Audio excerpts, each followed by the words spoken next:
Jean Florimond. Jean Florimond? So you have a red light violation on Broad and Baker. We're going to look at it.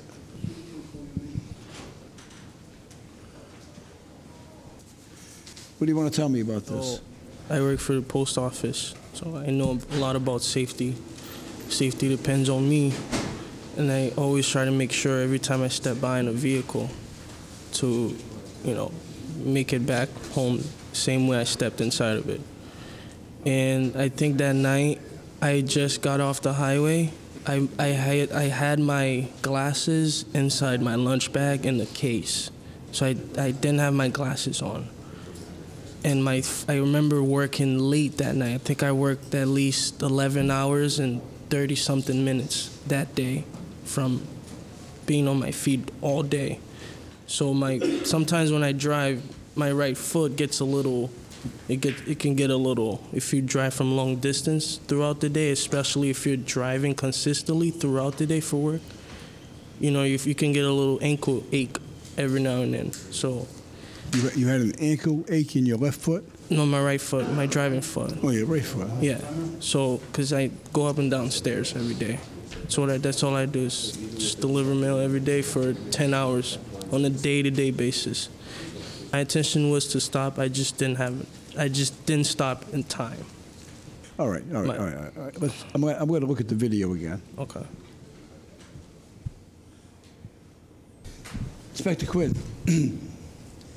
Did you notice that he stopped after he went through the light? Yes, Your Honor. It's probably a typical millennial move, looking down at the phone, going through the light, realizing, oh, shoot, and then hit the brakes. That's probably where it started. It's just a mistake, Judge. And the camera caught him. I don't know what else to say.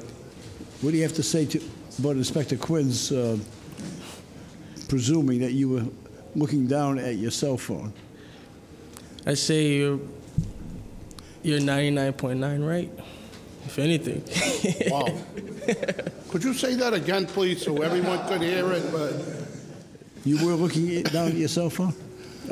I mean, my only intention was to not run the light, but then screech in the middle of the street. My question is, were you looking at your cell phone? Yeah. You were? Yeah. All right. I plead the fifth. So, notwithstanding everything you told me, let's assume that a child was crossing the street at that point. Yeah. Inspector Quinn, your recommendation? Your Honor, the video speaks for itself. I'm sure the motorist did not intend to do that. He was not at a high rate of speed or anything. He did it slow down afterwards. It's $85. Thank you, Your Honor. Juan Gonzalez. Mr. Gonzalez, you're charged with parking on Salinas Street. Yes. Was it overnight parking?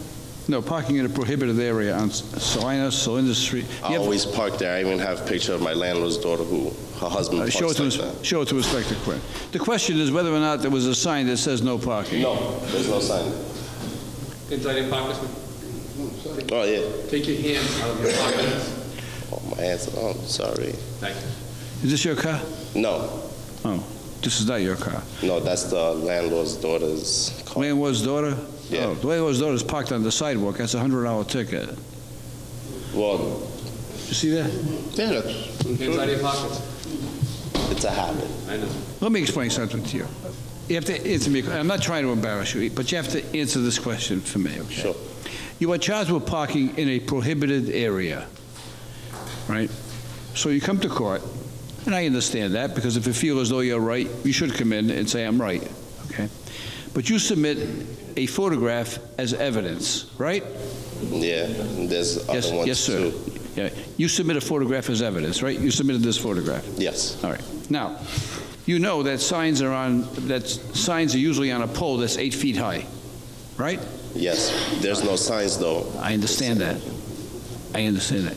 So you submit to me a photo that doesn't show anything above 6 feet. And it's just limited to an area of about 30 feet.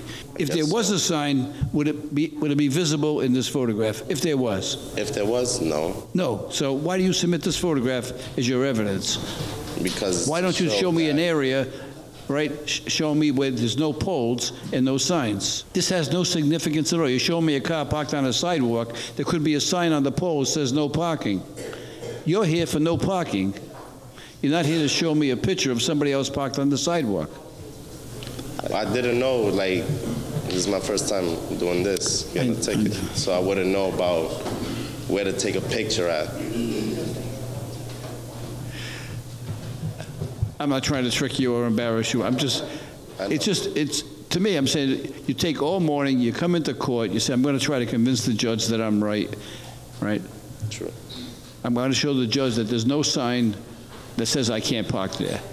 So you don't take any photographs that would explain to me that there's no sign there, that I could see. This photograph show nothing. All right. You could have taken a photograph of the ceiling, it would have had the same effect, and that makes, right? True.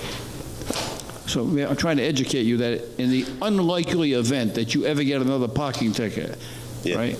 And in the event that you want to contest that parking ticket, I strongly suggest that you take photographs that would address the issue, right, of the charge against you. Okay? Gotcha. All right. Inspector Carrigan, Yes. did you understand that? Your explanation? Yes. Yes. Usually it's convoluted. Okay, if you understand it, then I think he should understand it. Everybody will if I can, Your Honor. All right, Juan, now that I've berated you somewhat, right, it's been your first parking ticket, so I'm going to give you a break on it. Cool. Okay? Thank you. I'm going to sentence you to photography lessons. That seems reasonable. Good luck. Come on, how cool is that? If you'd like to see more cases like this one, tune into Court in Providence every weekday. Excuse me? You didn't know Court in Providence is also a TV show? Oh, wow, your life just got substantially better. To find out what channel we're on, go to courtinprovidence.com, click on your local listings, scroll down till you find your hometown, then start doing your happy dance. That's it. Move it. Move it. Nice. All rise and hit subscribe so you don't miss the latest viral moments like this one. Share these videos and weigh in on the cases. You be the judge. Subscribe now.